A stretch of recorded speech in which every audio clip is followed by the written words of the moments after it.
শাহানুর রহমান শিহাব আপনি লিখেছেন, মাঝে মধ্যে ইবাদত করার পর মনে হয় রিয়া করে ফেললাম, যদিও রিয়া করা বা এই জাতীয় নিয়ত আমি করিনি। এটা কি শুধুই ওয়াসওয়াসা? এটা কোনো কোনো ক্ষেত্রে শুধুই ওয়াসওয়াসা।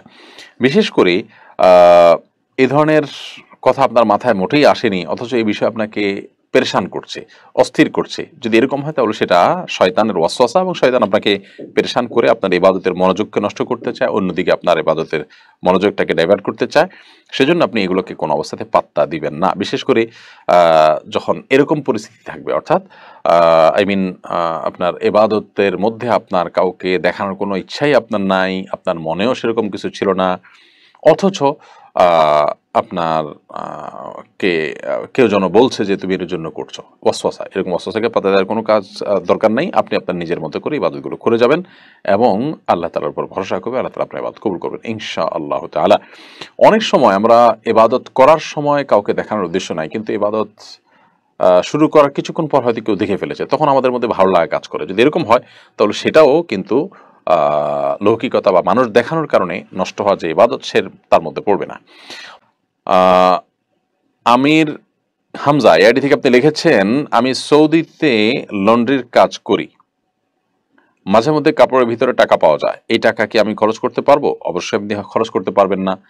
সৌদিতে কেন, আমাদের দেশে বা পৃথিবীর অন্যান্য জায়গাতেও যারা এই ধরনের কাজ করে থাকেন তারা অনেকেই এরকম টাকা পেয়ে থাকেন। যদি আপনি কোনো টাকা পান এরকম, যে টাকাটা আপনার লন্ড্রির দোকানে যিনি জামা দিয়েছেন তার জামার পকেটে ভুলে ছিল, আপনি অবশ্যই সেটা মালিককে ফেরত দিতে হবে। এটা আপনি খেতে পারবেন না। আপনি খেলে সেটার যৌক্তিক কোনো গ্রাউন্ড থাকতে হবে যে আপনি কেন খেলেন। যদি আপনাকে সে দিয়ে দিত সেটা একটা বিষয়, অথবা অন্য কোনো যৌক্তিক কারণ থাকতো। যেহেতু এরকম কোনো কিছু নাই, বিধায় আপনার জন্য সেই টাকা খাওয়া কোনো অবস্থায় জায়েজ হবে না। রেখে দিতে হবে, মালিক আসলে তাকে বলতে হবে। মালিক যদি আপনাকে স্বেচ্ছায় স্বাচ্ছন্দ্যে বলেন যে ঠিক আছে তুমি আমাকে জিনিসটা ফেরত দিয়েছো, আমি খুশি হয়ে আমি নিজে নিলাম না, গ্রহণ করলাম না, তোমাকে দিয়ে দিলাম, তাহলে সেক্ষেত্রে এটা আপনার জন্য খাওয়া জায়েজ হতে পারে। সাজিদ মাহমুদ রবিন এআইডি থেকে আপনি লিখেছেন, জুমার দিনে বাংলা বয়ানের সময় কি দুখুল মসজিদ নামাজ পড়া যাবে, নাকি নামাজ পড়া না পড়ে বয়ান শুনতে থাকবো? অবশ্যই নামাজ পড়বেন, নামাজ পড়ে তারপর বসবেন। কারণ জুমার আগে ইমাম সাহেব অনেক আগে থেকে মসজিদে চলে আসা মানুষদের নসিহার যে সেশনে থাকেন, সেটি তো খুতবা না।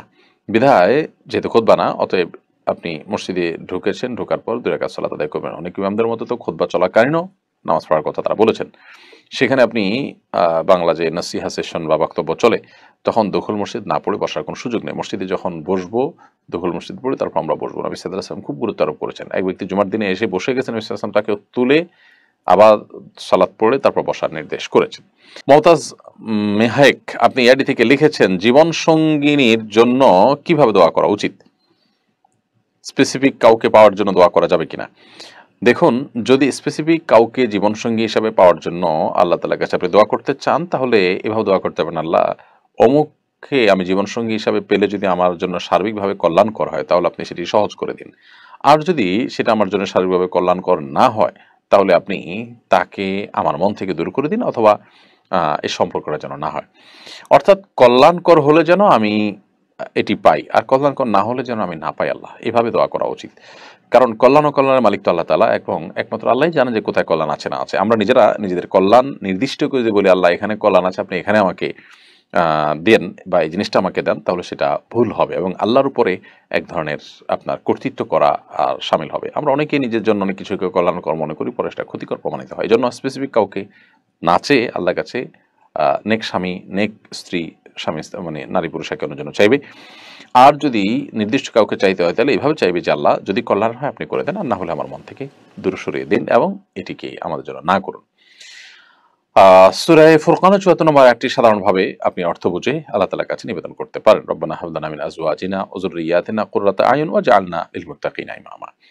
নাজমুস সাকিব আপনি লিখেছেন, ইদানিং পৌষ সংক্রান্তি বা সাকরাইন উৎসব নামে একটা উৎসব পালন করতে দেখা যায়। আগে এই দিনে মূলত ঘুড়ি উড়ানো হতো, নতুন করে এর সঙ্গে যুক্ত হয়েছে ফানুস উড়ানো, আতশবাজি, কোথাও কোথাও মদ্যপান এবং নানা অশ্লীল অনুষঙ্গ যুক্ত হয়েছে। এসব উৎসবের ব্যাপারে আমাদের দৃষ্টিভঙ্গি কি হওয়া উচিত? ভাই নাজমুস সাকিব, সাকরাইন উৎসব নিয়ে যেহেতু এবছর বিশেষ করে পুরান ঢাকাতে অতিরিক্ত মাতামাতি হয়েছে এবং স্থানীয়রা অনেকেই রাস্তাঘাটে বেরিয়ে এসে প্রতিবাদ করে থামিয়েছেন এবং থানা ঘেরাও করেছেন, পুলিশের সহায়তা সেগুলো উচ্ছৃঙ্খলতাকে বন্ধ করেছেন তারা। সেই সুবাদে এটা নিয়ে ঘাটাঘাটির সুযোগ হয়েছে আমার। আমি Banglanews24.com একটি প্রতিষ্ঠিত অনলাইন নিউজ পোর্টাল, সেখানে এ বিষয়ে একটা লেখা দেখেছি। সেখানে তারা লিখেছেন যে এটি সনাতন ধর্মাবলম্বীদের একটি উৎসব ছিল পৌষ সংক্রান্তি, সেটাই পুরান ঢাকায় সংক্রান্তি শব্দটারই আপনার অপভ্রংশ হয়ে সাক্রাইন সেটা নাম ধারণ করেছে। মূলত এটা পৌষ সংক্রান্তি। তো যাই হোক, এই পৌষ সংক্রান্তি বা সাক্রাইন যেটাই বলা হোক না কেন, এটা সেই পোর্টালের তথ্য মতে এটি সনাতন ধর্মাবলম্বীদের একটি উৎসব বা অনুষ্ঠান। তাহলে যদি এই হয়ে থাকে, তাহলে সেক্ষেত্রে এর সাথে একজন মুসলিম কোন অবস্থাতে গা ভাসাতে পারেন না। কোন ধর্মের মানুষের ধর্মীয় উৎসব যদি হয়ে থাকে বা কোন ধর্মের মানুষের কালচার যদি হয়ে থাকে, কোনো ধর্মের বিশেষ ধর্মের মানুষের কালচার হলে সেটি মুসলমানের গা মাখাবার কোনো সুযোগ নেই। নবী সাল্লাল্লাহু আলাইহি ওয়াসাল্লাম বলেছেন, মান তাশাব্বাহা বিকওমিন ফাহুয়া মিনহুম, যে ব্যক্তি কোনো জাতির সাদৃশ্য গ্রহণ করবে, তাদের মতো হবে, জাস্ট তাদের অনুরূপ করলো, সে তাদের অন্তর্ভুক্ত হবে। এজন্য এটি করার সুযোগ নেই।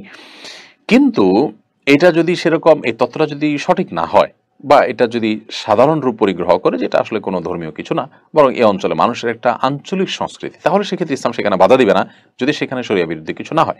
যেমন ঘুড়ি ওড়ানোর কথা বলা হচ্ছে, ঘুড়ি ওড়ানোতে কোনো অসুবিধার কিছু নেই। একদিন আনন্দ করে শীতের শেষে বা শীত আসছে, পৌষ মাস শেষ হলো, আপনার এ উপলক্ষে আপনার একটা উৎসব করা হলো। উৎসব কি, ঘুড়ির উৎসব করা হলো, এটাতে মন্দের কিছু নেই। বাট সেখানে ফানুস উড়ানো, আতশবাজি করা, নাচা গাওয়া এবং আপনার অশ্লীল নৃত্য, বিশেষ করে আপনার ডেস্কের ভাড়া করে হাই ভলিউমে গান বাজনা চালানো, এটা মানুষের জীবনকে অতিষ্ঠ করে, এটা মানুষকে কষ্ট দেওয়ার শামিল এবং এটা রীতিমতো অসভ্যতা এবং অভদ্রতা। বিধায় এটা কখনো গ্রহণযোগ্য হতে পারে না। আমরা ধর্মের নামে, রাজনীতির নামে, বিনোদনের নামে, বিভিন্ন নামে শব্দ সন্ত্রাস করে থাকি এবং সেটাকে কোনো দোষী বিষয় মনে করি না। এটা খুব লজ্জাজনক একটি অধ্যায় সমাজের।